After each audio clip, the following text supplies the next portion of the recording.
The words sliced through the air like shattered glass. "She looks like she raided a dumpster behind Goodwill," Ursula Warren announced, pointing directly at me through the conference room wall. "Either she goes or I stop coming to these investor meetings." My fingers froze over my keyboard as every molecule of oxygen seemed to vanish from the room. A strange buzzing filled my ears and time stretched into something elastic and surreal. Around me, my colleagues pretended to focus on their screens, but their suddenly rigid postures betrayed their attention. Through the glass, I could see Nathan Warren, company founder, CEO, and Ursula's husband, shifting uncomfortably in his expensive leather chair. What held me paralyzed wasn't shock or humiliation. It was the delicious, terrible realization that the moment I'd been patiently orchestrating for 3 years had finally arrived.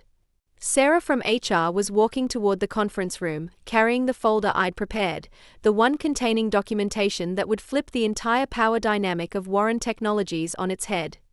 We had quietly coordinated this moment last week, after I confirmed my final share acquisition. "My name is Lillian, I'm 36 and a software engineer. This is the story of how I transformed from invisible creator to visible owner. For 5 years, I'd worn the same outfit to work every day. Faded jeans with a strategic hole in one knee, my ancient MIT hoodie that had definitely seen better decades, and canvas sneakers held together by determination and duct tape. It wasn't about lacking money for better clothes, it was my uniform, my armor, my test. Every month, Ursula Warren made her appearance to criticize everything from the office decor to the staff dress code, particularly mine. As the trophy wife of Nathan Warren, she'd appointed herself guardian of the company's image when he built it from a small software startup into a mid-sized firm worth about $40 million. "Look at her," Ursula continued, her voice deliberately loud enough to carry across the entire floor. "We have clients coming next week. What will they think when they see representing our company?" Through the glass, I watched Nathan shift uncomfortably. At 55, he'd built something impressive but apparently never learned to stand up to his wife. "I'll handle it, dear," he said weakly. "Now, Nathan." "I want her gone today," Ursula insisted. "It's bad enough you hire these programmer types who think hygiene is optional, but this one takes it to new extremes. Is she homeless? Does she live in her car?" I glanced down at my outfit. These clothes had carried me through MIT, through my first startup, through the $42 million acquisition that nobody at Warren Technologies knew about. They were comfortable. They were familiar. They were a deliberate choice. "She's our lead developer," Nathan said. "Lillian's been here since the beginning." "I don't care if she's Steve Jobs reincarnated," Ursula snapped. "She looks like a bag lady and it reflects poorly on you. On us. On everything we've built." "Ursula, please don't." "Me. You promised when I agreed to help with the company image that you'd maintain certain standards. This," she gestured at me again, "is not standard. It's embarrassing." Sarah from HR knocked on the conference room door, then entered without waiting for permission. "Mr. Warren, we need to discuss something urgently." "Can it wait?" Ursula snapped. "We are in the middle of terminating an employee." "Actually, that's what I need to discuss." Sarah glanced at me through the glass, then back at the Warrens. "There's been a development regarding the company ownership structure." "What development?" Nathan frowned. "I own 75% of the company. The rest is split among early investors." "That was true until this morning," Sarah said carefully. "There have been some acquisitions." "What acquisitions?" Ursula's voice went sharp. "Nathan, what is she talking about?" Sarah opened her folder. "Over the past 6 months, someone has been quietly buying shares from your early investors. As of 9 a.m. today, that entity now owns 60% of Warren Technologies." The color drained from Nathan's face. "That's impossible. I have right of first refusal on any sales." "Which expired last year," Sarah reminded him. "You chose not to renew it during the last board meeting." "Because we were stable." "Because I trusted," he stopped. "Who? Who bought the shares?" Sarah looked at me again. "Perhaps Miss Winters should join this conversation." "The bag lady?" Ursula scoffed. "Why would?" "Because," Sarah said, "she's your new majority shareholder." The silence that followed was so complete I could hear the fluorescent lights humming. Every developer on the floor had stopped pretending to work, openly staring at the conference room drama. "That's ridiculous," Ursula said finally. "Look at her. She can't afford decent clothes, much less company shares. Nathan was doing the math in his head. I could see it. Lillian, is this true? I saved my code, pushed back from my desk, and walked to the conference room. Up close, Ursula's designer suit probably cost more than most people's monthly rent. Her jewelry could have funded a startup. Her shoes were impractical but definitely expensive.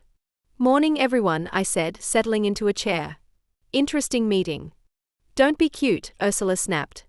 Nathan, this is obviously some kind of mistake. It's not a mistake, I said. Gordon was happy to sell his 15%. He wanted to invest in his son's company. Martinez needed liquidity for her divorce. Thompson just wanted out.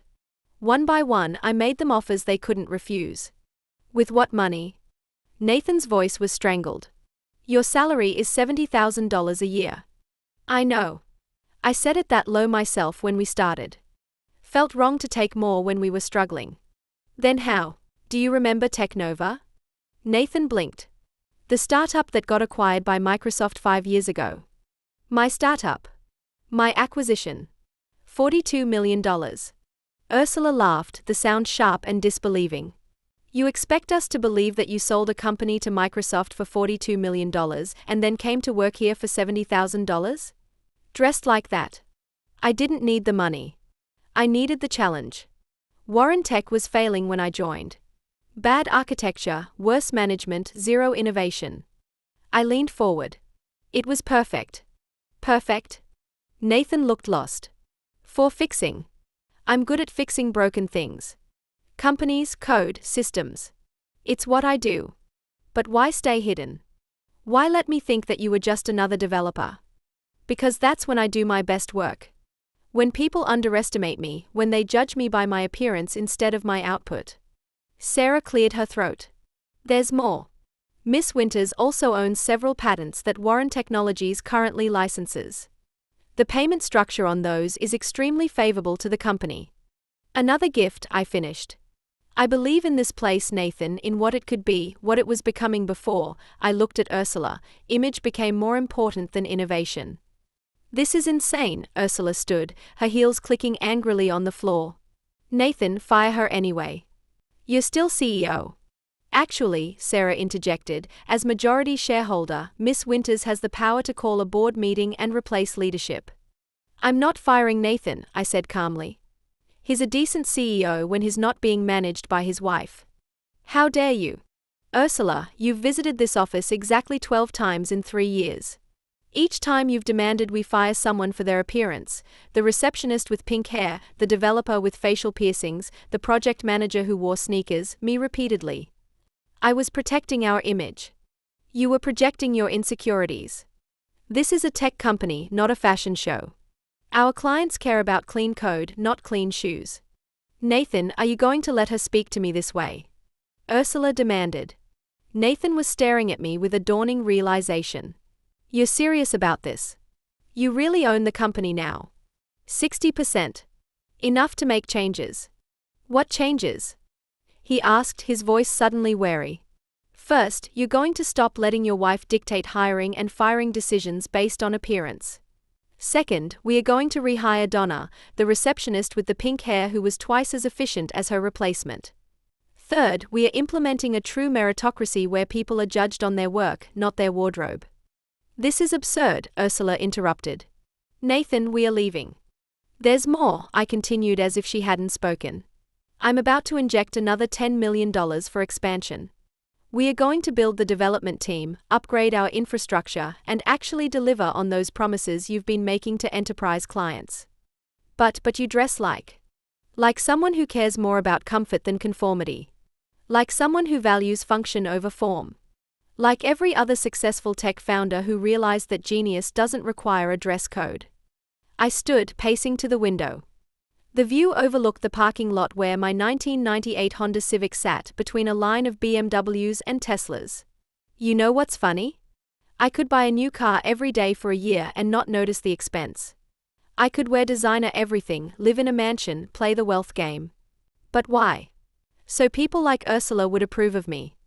I was trying to help, Ursula said weakly. You were trying to control. To make this place reflect your values instead of ours. Well, congratulations. You succeeded in making me reveal myself. Now you get to see what happens when the bag lady takes charge. What happens? Nathan asked. First, we implement a results-only work environment. Come in wearing pajamas for all I care as long as your code compiles and your projects ship. Second, we are hiring based on talent, not appearance. Third, we are promoting from within, starting with Tina Farrow, who's been carrying your entire dev team while making half what she's worth. Tina's too junior. Tina has a PhD from Stanford and shipped 3 critical features while you were at that investor retreat in Cabo. She's getting your old salary, Nathan. You'll be taking a cut. You can't. Check the bylaws. Majority shareholder sets compensation. You want to stay? You'll take $150,000 and be grateful. Want to leave? I'll buy you out at market rate. Market rate is about $3 million for your 15%. Enough to keep Ursula in designer shoes for a few years. Ursula grabbed her purse, rage making her movements sharp. This isn't over. I'll sue. Hostile takeover. Workplace harassment. Harassment? I pulled out my phone. Should we review the security footage? How many times you've commented on my appearance? Called me homeless?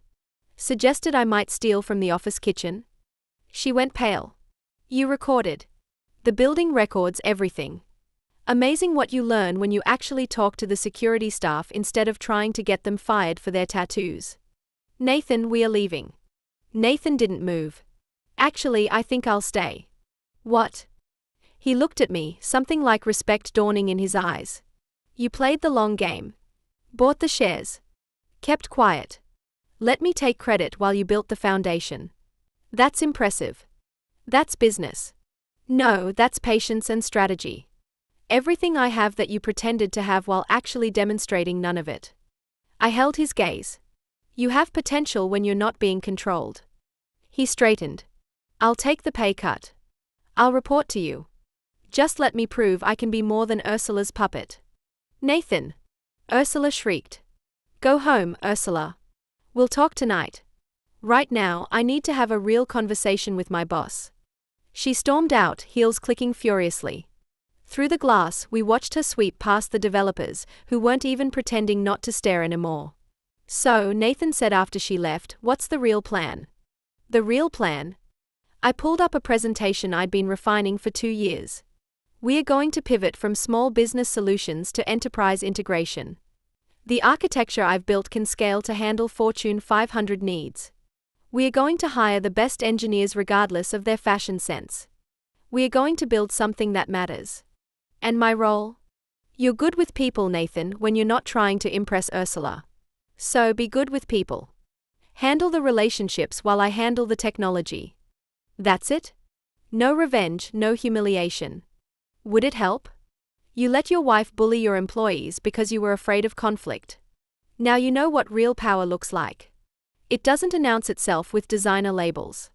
Sarah, who'd been quietly documenting everything, spoke up. Should I inform the staff about the ownership change? Monday morning, all hands meeting. For now, let them process the show they just witnessed. I glanced at the developers, some of whom were openly grinning. And Sarah, draft a new dress code policy. Certainly. Business formal? Business casual? Come as you are. Results, not runway. I looked at Nathan. Any objections? 60% says no, he conceded with a small smile. You know, I always wondered why someone with your skills stayed for that salary. Now you know. I wasn't here for the money. I was here for the company.